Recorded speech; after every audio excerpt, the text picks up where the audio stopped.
السلام علیکم۔ اس وقت ہم بیٹھے ہیں جی ایم ثاقب صاحب کے ساتھ، اور جی ایم ثاقب صاحب کے ساتھ نشست ہی ایک مطلب ٹریٹ ہے، لیکن ہم دیسی ناشتہ کر رہے ہیں بلتستان کا، اور ساتھ ساتھ ہم گفتگو کر رہے تھے تو ہم نے سوچا کہ ہم یہ باتیں جو ثاقب صاحب سے کر رہے ہیں یہ لوگوں تک بھی پہنچیں اور لوگ اس سے مستفید ہوں۔ ثاقب بھائی، ذرا ایک تو بلتستان کے فوڈ اور بلتستان کے فوڈ میں جو رول ہے ہمارے باقی کلچر کا، اس کے بارے میں ذرا بتائیے گا کہ بلتستان کا فوڈ کیسے آتا ہے، کدھر سے اس کا بیک گراؤنڈ ہے، اور مطلب اس کے ذرا گپ لگائیں اس پہ ذرا۔ السلام علیکم۔ میں سب سے پہلے کسی بھی کلچر کے اندر جو فوڈ ٹریڈیشنس ہیں نا، وہ اس کی ڈیولپمنٹ کے اوپر تھوڑا سا بات کروں گا۔ تو آپ کو باقی کلچرز کا پتہ ہے، میں اپنی جو ہماری تبتین، بلتی اور لداخ اس ریجن کے جو کلچر ہے اس میں فوڈ ٹریڈیشن بنتا کیسے، اس پہ تھوڑا سا پہلے آپ کو بتاتا ہوں۔ یہ میرے ہاتھ میں جو آٹا ہے نا، یہ جو کا آٹا ہے۔ اچھا، جو بارلے، ٹھیک ہے۔ ان 3 ریجنز کے اندر جتنے فوڈ ہے ان سب کا جو بیس ہے نا وہ بارلے ہے۔ بارلے، جو ٹھیک ہے۔ وہ ریزن اس کی یہ ہے کہ ہمارے یہاں پہ کراپنگ سیزن جو ہے نا بہت شارٹ ہے، ٹھنڈک بہت ہوتی ہے۔ ہم چاہتے ہیں کہ مختصر سے جو مدت ہے اس میں 2 فصل کم از کم حاصل کریں۔ اس کے لیے ایک جو ہے، جو کے بعد جو نا ہم لوگ کو کاشت کرتے ہیں یہ فوکس ٹیل ملٹ جسے کہتے ہیں، فوکس ٹیل ملٹ۔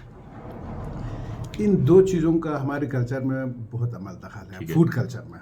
آپ دیکھیں گے اس کے جو گرینس ہیں نا وہ پری میچور ہم لوگ اس کو ہارویسٹ کرتے ہیں، اس کو بوائل کر کے اس سے سالن جو بنتی ہے وہ بہت مزے کی چیز ہے، انرجیٹک۔ اس کے بعد اس کو جب سکھاتے ہیں اسی گرین حالت میں، اور اس کو جب گرائنڈ کر کے کرش کر کے اس سے جو سوپ بنتا ہے وہ بھی بہت مزے کی، یعنی اس سے صرف سوپ کی جو ہے نا 3-4 ریسیپیز ہے بادلے کی، جو کی مدد سے جو بنتی ہے، جو کی مدد سے۔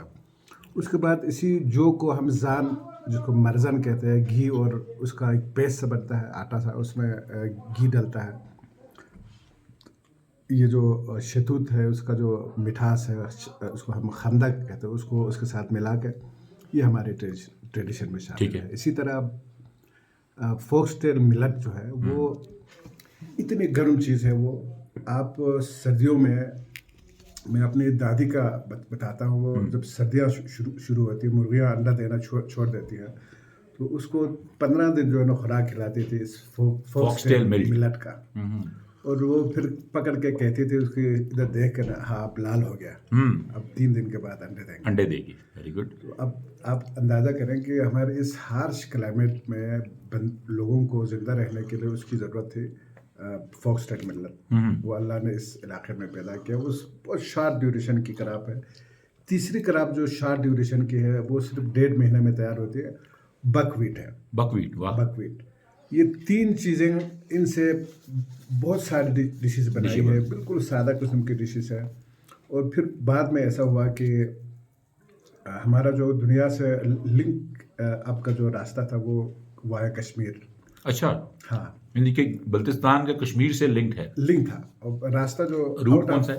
آؤٹ آف ورلڈ جو جانے کا جو راستہ تھا، ایک تو ہمارے کھرمان سے کرگل سے پھر آگے سری نگر وغیرہ وغیرہ، ٹھیک ہے۔ یہ خپلو سے لداخ سے کرگل، سری نگر، یہ راستہ۔ پھر استور سے کشمیر سے، یہ ایج تو بہت بعد میں بنی ہے نا۔ جی ٹھیک ہے۔ تو ہمارے جتنے فوڈ ٹریڈیشنز کشمیر میں ہیں، وہ مبلغین جو اسلام کو پھیلانے والے لوگ ہیں وہ بھی کشمیر سے آئے ہیں۔ کشمیر سے آئے۔ پہلا جو مسلمان اس ایریا میں آیا سعید امیر کبیر حمدانی رحمہ اللہ، سعید کبیر امیر کبیر حمدانی رحمہ اللہ، انہوں نے اس علاقے میں اسلام کو جو ہے نا پھیلایا۔ ان کی مسجد یہاں پہ 700 سال پرانی مسجد بنی ہوئی ابھی تک اسی ٹاؤن میں آپ کو ملے گا۔ ٹھیک ہے۔ ان کے ساتھ جو ہے نا کچھ آرٹیسانس آئے، کچھ کاریگر آئے، انہوں نے یہاں پہ جو کنسٹرکشن کی جو وہ ہے اس کو بھی ڈیولپ کیا۔ ٹھیک ہے۔ کشمیر کی جو طرز تعمیر ہے آپ کو نظر آئیں گے ہمارے شرائنس کے اوپر، مساجد کے اوپر جو قبے بنے ہوئے ہیں۔ ٹھیک ہے۔ اچھا، اسی طرح آگے جا کے فوڈ پہ اگر آپ جاتے ہیں نا، تو یہ جو کشمیر میں مختلف قسم کے فوڈ ہے، वो अजीब व गरीब गुश्ताबे, गुश्ताबे, शब्दे, दो प्याज़ा, दो प्याज़ा। हरीसा। अब वो कुछ नाम जो है ना ऐसा हुआ कि वो वहाँ वाज़वान से का तो नहीं है यहाँ पे, वाज़वान नाम कुछ चेंज हो अच्छा, गया। नाम चेंज हो गया। अब यहाँ पे हमारे शादी ब्याह में एक यखनी के नाम से जो है ना लाजमी डिश है, वो मैंने इसके ऊपर थोड़ा सा रिसर्च किया तो वो कश्मीर से आई हुई है। अच्छा, छोटे गोश्त की और देसी घी की जो है ना वो डिश बनती है, बहुत मज़े की। वो हमारे शादी ब्याह में एक लाजमी डिश है। तो इसी तरह ये जो अज़ोक है ना, जिसकी आप अभी जिससे नाश्ता कर रहे हैं, ये भी मेरे हिसाब से जो है ना कश्मीर कश्मीर की से ही है। कोई ट्रेडिशन है जो वहाँ से ट्रेवल करके आई है। ठीक है और ये जो पीछे आप पेन केक खा रहे हैं, किसीर जिसका नाम जी, है, ये कसीर है जो, ये बेसिकली पान केक है या पेन केक जिसे कहते ठीक है। हैं, इसको हम लोग किसीर कहते हैं। ये बहुत इजी टू मेक, ये कसीर- 5 मिनट में किसीर। और ये जो सब्ज़ चाय है, ये भी आपके कश्मीर से आई है। हाँ, सब्ज़ चाय। ये हाँ। अब देखो जिसको बल्ती पिंक टी मुआश- कहते हैं जिसको। हाँ, बल्ती मुआशरे में ये इस तरह दाखिल हो चुका है कि हम इसको अब निकाल नहीं सकते हैं। अमेरिका में भी सेटल है, वो सुबह के नाश्ते में नमकीन चाय अच्छा, बंदोबस्त ये करेंगे। पिंक टी मतलब इसकी काश्त मुख्तलिफ होती है जो ये ब्लैक टी से या फर्क? देखिए बिल्कुल वो उसकी कंपोजिशन ही अलग है। ब्लैक टी वो फर्मेंटेड टी है और ये जो पिंक टी है ना वो अनफर्मेंटेड टी है। अच्छा, ग्रीन टी, ब्लैक टी और पिंक टी में क्या फ़र्क है? इसके पौधे फ़र्क होते हैं? ग्रीन टी और ये पिंक टी है ना, हाँ। ये एक एक ही, ट्री के है। वो ब्लैक टी जो है ना वो फर्मेंटेड, बिल्कुल। Fermentation उसमें की- अरोमा डाला जाता है, उसमें कलर डाला जाता है, Exactly, उसमें बिल्कुल। ब्लेंड किया जाता है, उसको पकाया ऐसे- जाता है। ये नेचुरल चीज़ ये है। नेचुरल। सब्ज़ चाय अब हमारे हर घर में मेहमान को भुगताने का सबसे आसान, एक पूरा दिन बना हुआ है यहाँ पे चाय। जैसे ही मेहमान आए, दूध और थोड़ा सा इसमें मक्खन मिला के ब्लेंड करके जो है ना पेश कर दी। इसके साथ जो है ना ये लाजमी जूस है, इसके साथ ये एप्रिकॉट आयल है। एप्रिकॉट आयल, हाँ, यहाँ पर हाँ, मौजूद था बिल्कुल। वो इसमें थोड़ा सा डालते हैं, उसको जो है ना एक रेडीमेड हलवे के तौर पर हम खाते हैं। वाह, क्या बात है। तो देखिए मुख्तलिफ तहजीबों से कुछ नई चीज़ें जन्म लेती है, नए रेसिपीज़ जन्म लेते हैं, नए तर्ज तामीर जन्म लेते हैं। अब तिब्बत और लद्दाख और ये बल्तिस्तान के कल्चर में तर्ज तामीर में जब कश्मीरी तर्ज तामीर भी शामिल हो गया तो एक डिफरेंस जो है ना चीज़ों में खूबसूरती पैदा हो गई। वाह, आप अभी शराइन्स को विज़िट करें, मसाजिद को विज़िट करें, मैं आपको अभी लेके जाता हूँ। जी ठीक है। तो ये चीज़ें हैं, तहजीबों के तसादुम से नई तहजीब बनती है। तहजीबें जो है ना जन्म लेती है। और ये आपने जो बताया, और क्योंकि ये पिछले ज़रा कई 100 साल से आपस में ट्रैवल कर रहे हैं, कारोबार कर रहे हैं, जैसे आपने बताया तबलीग भी वहाँ से हो रही है, मतलब आपस में इनका, और ख़ास तौर पे अच्छा आपकी गिल्गित बल्तिस्तान पे चाइनीज़ इन्फ्लुएंस कितना है, वो उसमें भी ज़रा बताएं। देखिए पुराने दौर में जो है ना, पुराने दौर में हमारे शिगर और चाइना का जो शख्सगम वैली है ना, इस वक्त चाइनीज़ के पास है, वो हमारे राजा शिगर की मिल्कियत थी। वो पूरा वैली जिस तरह खपुलू वैली है ना, जी, ये 64 में या 63 में अयूब खान हुकूमत ने उस वैली को इंतज़ामी उमूर संभालने के लिए चाइना के हैंड ओवर कर दिया।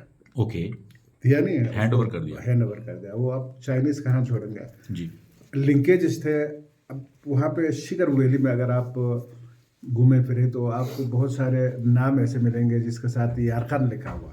दी यारकन यारकन शहर है इमीडिएट शिगर वैली के उस तरफ जो चाइनीज़ वैली है। अस्सलाम वालेकुम। अच्छा, अब राजा शिगर, राजा आज़म खान साहब के जो दादा है या उनके परदादा है, हैदर अली खान उनका नाम था। वो बड़े ज़बरदस्त किस्म के सोच फिक्र वाले लोग आदमी थे। उन्होंने यहाँ से एक्सपीडिशन भेजी यारकन शहर, वहाँ से यारकन के जितने अच्छे फ्रूट वैराइटीज़ है वहाँ से उस दौर में घोड़ों पे लेके आए। और शिगर में अभी भी मौजूद है कि यारकन की यारकंदी जो है ना एप्रिकॉट है, जिसको उतारने की ज़रूरत नहीं है, ऊपर ही सूख जाता है। अच्छा। जब सूख जाए तो फिर आप उसको, वाह, ज़बरदस्त मिठास वाली वैरायटी है।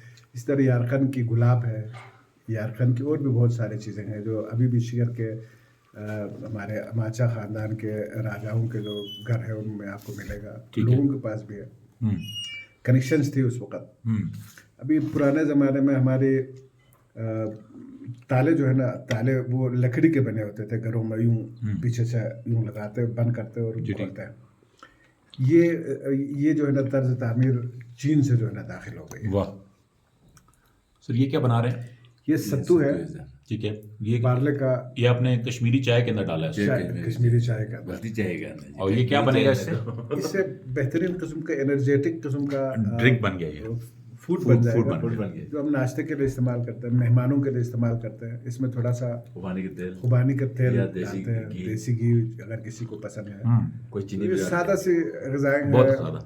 नेचुरल ग़िज़ाएँ हैं यहाँ के। तो आपने आज जो हमें बताया कि एक तो कश्मीर के साथ कैसे आपस में लिंकेजेस हुए और ये फूड और ये सारा कल्चर और वहाँ पे स्पिरिचुअल कनेक्शन वहाँ से बना, और फिर जो चाइनीज़ जो है उसके साथ जो यारकंद और ये इनके साथ आपका जो था, इससे ये कि बड़ा खूबसूरत यानी कि कल्चर, यानी कि आप अगर हम इस वक्त वैसे तो सिविलाइजेशन तो मतलब उसमें चेंजेस आती हैं, तहजीब बदलती रहती है, लेकिन इतने रिमोट एरिया में रहते हुए अगर इतना कल्चर्ड और इतना एनवायरनमेंट आपने और लोकल फूड को आप प्रिजर्व कर रहे हैं, तो ये ज़ाहिर तहजीब मौजूद है कई हज़ारा साल से। बिल्कुल है। जो और ये मेरे ख्याल से बड़ा हमें लोगों को एक्सप्लोर करना चाहिए। हम एग्री टूरिज़म में ये कहते हैं कि जब आप कहीं जाएं तो वहाँ की लोकल फूड्स को एंजॉय करें, लोकल सकाफ़त के बारे में समझें, वहाँ के लोगों के बारे में समझें, वो रहते कैसे हैं, उनकी तहजीब क्या है, जिससे कि आप उनकी तहजीब की रिस्पेक्ट भी करें, उनके कल्चर की रिस्पेक्ट करें, और उसमें अपने आप को ऐसे समझें कि हम खुद से क्या सीख के जा रहे हैं। बिल्कुल। आमतौर पे ना हमारे लोग ये समझते हैं, कहीं पे भी हम जाते हैं तो हम ना दूसरों को समझाने की कोशिश करते हैं कि हम किसी दूसरे को जाके लेक्चर दे दें, किसी दूसरे को तुम ये क्यों नहीं कर रहे, तुम ये क्यों नहीं कर रहे। हमारा सीखने का मिजाज नहीं होता कि हम जाके कैसे दूसरे जो तहजीबें हैं रह कैसे रहे। अच्छाई सीखेंगे। हमारे कल्चर की सबसे जो बुनियादी जुज़ है ना, वो है सिंपलिसिटी। सिंपलिसिटी हमारे हर चीज़ में आपको मिलेगी सादगी, हमारे अखलाकियात में आपको सादगी मिलेगा, हमारे रहन सहन में भी बहुत सादगी है, और हमारे खानों में भी जो है ना बहुत सादगी है। बिल्कुल। हम ये चाहते हैं कि हमारे दुनिया में ना एक जो वर्ल्ड ऑर्डर है वो ये चाहता है कि सारे एक जैसे हो जाए। सारे एक जैसे नहीं हो सकते, हमें जो जैसा है उसको उसकी अच्छाई के साथ उसको एम्ब्रेस करना है। एम्ब्रेस करना है कि वो एक बेहतर ज़िंदगी, और हमसे हो सकता है बेहतर इन्वायरमेंट में और बेहतर माहौल में, और आप लोगों की माशाल्लाह जो आबाओ अजदाद की ज़िंदगियाँ भी तवील, वो तो एक कहानी मौजूद हैं, उसके तो लेजेंड्स हैं, लेकिन वो क्या है, वो बेसिक सादा ग़िज़ा है, सादा ग़िज़ा। और अब ये हो रहा है कि जब जैसे जैसे ये चीज़ें इवॉल्व हो रही हैं तो हम क्या कर रहे हैं कि सारे एक जैसे जब होने की कोशिश करते हैं। तो आज से कुछ 30 साल पहले एक साइंसदान जिन्होंने रिसर्च की, उनका ये कहना था कि एक वक्त आ रहा है कि जो हम तब्दील कर रहे हैं अपने खाने पीने को, अपने रहन सहन को, तो जिसमें कि बेटा जो है वो बाप से पहले मर जाएगा। ये हो रहा है हमारे सामने, क्योंकि जो बुज़ुर्ग लोग हैं वो अपने रवायात के साथ चल रहे हैं, अपनी लाइफ स्टाइल के साथ चल रहे हैं, वो लंबी उम्रें पा रहे हैं, और जो नौजवान हैं, उनके जो बच्चे हैं, वो 50-60 की उम्र में जा रहे हैं, और यही अगला जो चेंज है। और वो बुनियादी तौर पे हम अपने रवायात को, अपनी खाने पीने को, अपने रहन सहन को बदल रहे हैं, और बदल के हम यूनिफॉर्मिटी पे आ रहे हैं। हम सरसों का तेल नहीं खा रहे हैं, और हम जो खा रहे हैं जो आपकी लोकल एप्रिकॉट ऑयल नहीं खा रहे, हम वॉलनट ऑयल नहीं खा रहे, और हम कुकिंग ऑयल खा रहे हैं। एक टिप देता हूँ ख्वाजा साहब, एप्रिकॉट ऑयल को अपनी ग़िज़ा का हिस्सा बनाएं, आपके 50% जो बीमारियां हैं ना उसकी कंट्रोल उसमें मोहम्मद। और ये टिप जो है मेरा ख्याल है अब पूरे जेबी को भी बताने की ज़रूरत है, क्योंकि सारे लोग सप्लाई का आटा खा रहे हैं, गंदम का सरकारी आटा ख़रीद के खा रहे हैं, और सारे लोग जो हैं वो कुकिंग ऑयल बाज़ार से ख़रीद के खा रहे हैं, और फिर कहते हैं जी हमारे गुर्दे में मसला है, हमारे पेट में मसला है, हमारे किडनी में मसला चला गया, हमारे लिवर का मसला है, हमारे दिलों का मसला है। वो मसला यही है कि आप जब ओरिजिनल और देसी ग़िज़ा छोड़ के आप केमिकल से भरी यूनिवर्सल ग़िज़ाएँ खाएंगे तो यही होगा। बहुत शुक्रिया sir, thank you so much.